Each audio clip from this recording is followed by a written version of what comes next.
This month has been a wonderful month for myself and for Pastor Verlin, and I'm sure for pastors all over the United States, as so many congregations and so many people have celebrated Pastor Appreciation Month. And I just want to thank you as a pastor for the way that you have loved our family and loved me and loved Pastor Verlin and his family. And one of the things that I hope you know and you hear from us, from Pastor Verlin and from myself, is the pastor's heart. And as I was studying this week, I was reminded of the pastor's heart from the Apostle Paul. And what you hear in Ephesians chapter 3, starting at verse 14, is really the essence of the pastor's heart. In Ephesians chapter 3, verse 14, Paul says, "For this reason I kneel before the Father." He says this is the reason. This is why he kneels before the Father, from whom every family in heaven and earth is named. And he prays that God would grant his people, the people that he is a pastor over, a shepherd over, and this is my prayer, this is Pastor Verlin's prayer for you, according to the riches of his glory, that you would be strengthened with power in the inner being through his Spirit. That's the first thing that I want you to know that your pastors want for you, is we want your Christian life to be a life that is led and guided by and influenced by the person of the Holy Spirit.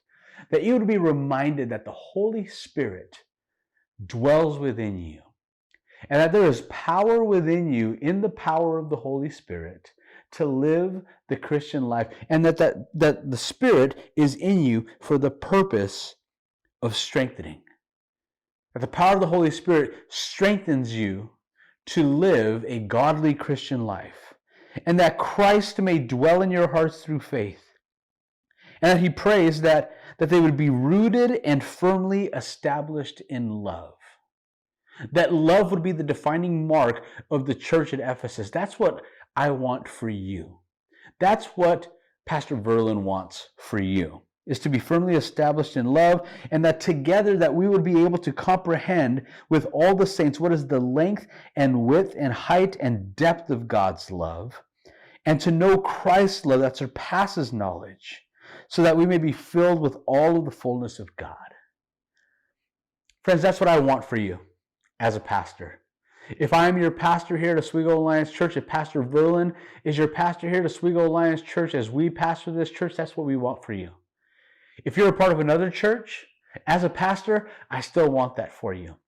I want you to know the length and width and height and depth of God's love. I want that to be part of the fabric of the DNA of who you are. And that according to the text, it is a love that goes beyond knowledge.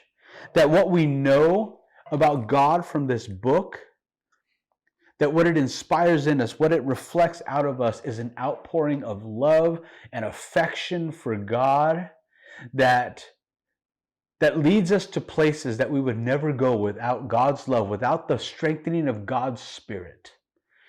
So today, what my prayer for you is what Paul prays, is that you would be strengthened in the power of the Spirit, that you would firmly be established in love, and that you would comprehend with all the saints, that you would just sit today and that you would just immerse yourself in moments where you are thinking about God's love for you, how big it is, how wide it is, how tall it is, and how deep it is, because it's there if you just stop and look.